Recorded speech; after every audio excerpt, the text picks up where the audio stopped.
Good morning, Mike from Aussie Mike's Bees once again. It is the 5th of July in the morning, Aussie time, and we've just had another update from the DPI. There's been, unfortunately, another outbreak up in the northwest of New South Wales, so getting a bit closer to the Queensland border. So I'll just take you through that little update. Everything else remains the same as I talked about previously. So this is just purely to show you where the new outbreak is. And I also found an article online that was linked in with a number of the other reports that I've been looking at from a different perspective. It's some University of Adelaide people, scientists, I guess, saying some controversial things. So we'll cover that too, and I'd invite your comment on that. So let's get over to the screen here. We're back on the DPI's site again, and as I said, everything else is pretty much the same, but this is the latest release for yesterday, Monday the 4th, and it's highlighting a new detection at these towns, Narrabri, Ferrodale and Lambton. Now, they've said that it's still epidemiologically linked to the same outbreak as originally found in Newcastle. Now that's actually good news. That means that we haven't found a second outbreak. It's all originating from the same outbreak. Now it doesn't say anything in here, but we can pretty much assume that it comes from the same commercial beekeeper from his hives being transported up there. So, and that's good news too. It means that they haven't been migrating up by their own accord. So the spread is still contained within essentially the same operation. The department still remains very positive that we can contain this Varroa outbreak. So we'll just get down to the map here, and you can see this circle way up to the northwest of the original outbreaks down here. I'll just zoom in a little.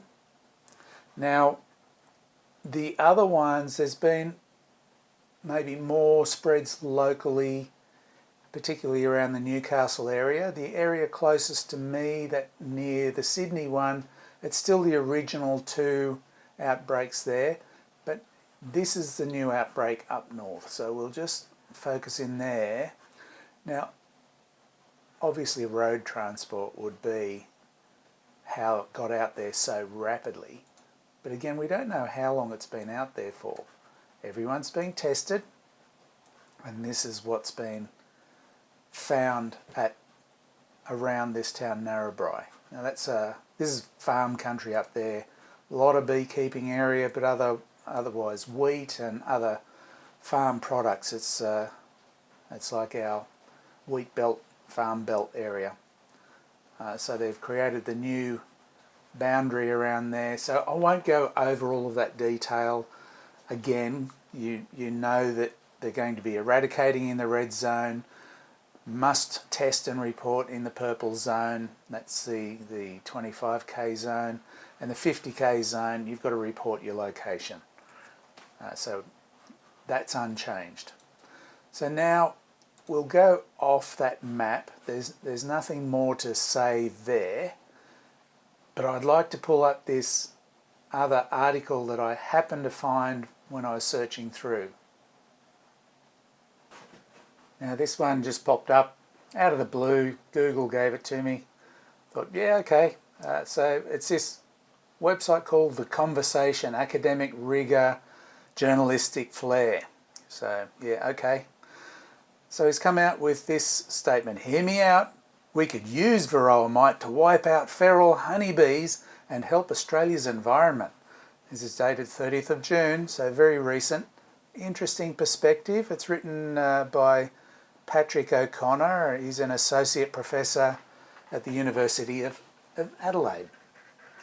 So that sort of gives you the sense that he's a scientist and he should know what he's talking about. So he starts off the article talking about this Varroa mite outbreak and that it is bad news for Australia's honey industry with over 300 hives so far. But obviously that's dated. There's a lot more. It's over 600 or more now. Bit of the history. Honeybees introduced over 200 years ago and outcompete native pollinators. Now, I've heard this argument a number of times. Now, I've not done any studies. I'm not a scientist. I'm just a humble tradesman and hobby beekeeper.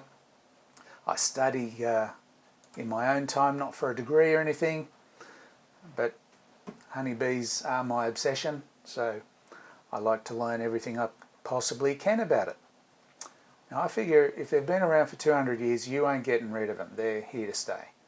His comment here, but there's another way to look at this pest as an effective biocontrol for feral honeybees in Australia's natural environment.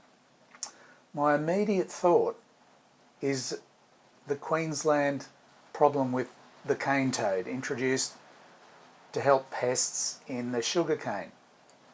And they've become a real problem. I'm always very sceptical, given that history, of someone using a biocontrol to contain an existing problem. They just seem to lose control of it and get out of hand. And I think by and large, our scientists are a lot more careful these days than they were decades ago. So that kind of concerns me that a scientist would be thinking about, let's get Varroa out there. Seriously? I recently attended the 4th Australian Bee Congress. Really fascinating few days of great talkers and loads of information. And one of the presenters there is a scientist that did research quite a few years ago in Victoria whereby he eliminated feral colonies in the Australian bush, as we call it, the forests, and eliminated all of the feral colonies for an area. He initially did a count to see how many there were already and had a control area neighbouring to see that it matched up in numbers. Then went through and eliminated those feral colonies completely from that area and then went back the next year. But the gist of it is, 12 months later, completely populated again. So that's something about European honeybees, Apis mellifera. They will just repopulate. You can do whatever you want to eliminate them, but they will recover. They're that good. Now, back to this Patrick O'Connor and his article. Now, his problem with honeybees is that it's affecting the native pollinators by taking the resources that they would otherwise have and various other. He's not made any references to research and that he draws his conclusions from or what he's suggesting here. And neither am I. I'm not a scientist. My gut tells me that spreading Varroa is not a good thing. It's not turned out well for anybody else in the world. Now, my personal observation is in and around where my bees forage, and I look at what activity is going on wherever I am, just like any other beekeeper. And I've seen plenty of times native bees on the same flowers, on the same plants and trees as Apis mellifera working side by side.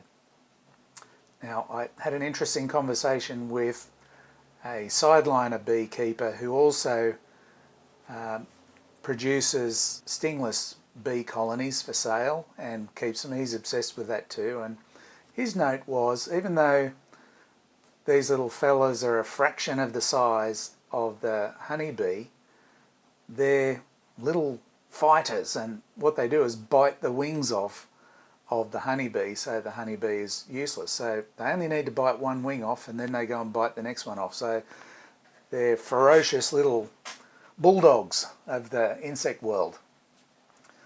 So I think they can stick up for themselves. What other problems can Varroa pose for natives? Well, other than hitching a ride on similar sized bees, like blue-banded or any of the other size equivalent bees, they need the brood to reproduce. And most of our natives are solitary bees, so there is no brood to do that with. So honeybees are pretty much the one thing that's going to suffer from Varroa destructor. What about the viruses and so on? Well, it's been shown in the US that the carpenter bees have been affected with deformed wing virus spread by Varroa, so there is a possibility of jumping across in that regard. But I won't go any further into that side of it. I want to look at this article. He's saying it's only a matter of time that Varroa will take over the country, and he's probably right, but that's no reason to stop every effort to eliminate any incursion that comes. And I just can't get over the idea that he thinks deliberately introducing Varroa will wipe out the feral colonies but not affect commercial. So we'll keep going down his article here. He says making trade-offs, and he talks about how they feed and breed in honeybees. They've spread across the world, we know that, and treating mite as a pest. It's certainly been a pest to everyone else in the world. 35 agricultural industries in Australia rely entirely or in part on bee pollination, including almonds, apples, cherries. So we know that too. It's worth $14.2 billion to the Australian economy. So it's kind of important. And then he gets down to treating the mite as a biocontrol. So he's saying let's divert money from the eradication and control measures and put it into increasing the use of native pollinators for Australian agriculture. I think that's been tried, and certainly natives do contribute to the pollination of our food. So do feral honeybee colonies. Now here we say the feral European honeybee populations are recognised as a key threatening process to Australia's native biodiversity. And then he goes on to say that competition is not only for food but also for living quarters, so tree hollows that would otherwise be used by birds or other insects and possums and the like. Now, sure, they will take over a tree hollow, but they've found feral colonies tend not to congregate the same way we manage them. We don't have in the wild colonies stacked right up close to each other. They tend to spread themselves out by hundreds of metres, depending on the food density as well. So to me, I think that's not a valid argument. I could be wrong, but I think if feral bee colonies are even 50 metres apart, then that leaves a lot of trees in between for all the other animals that live in tree hollows. In this paragraph, he's saying that knocking down feral honeybees could be good for the honeybee industry because they're a recognised competitor with commercial ones. Well, that depends on what industry you're talking about. Now, I'm sure the almond growers have no problem with feral bees pollinating their crops as well. I don't see feral bees as a problem for pollinators.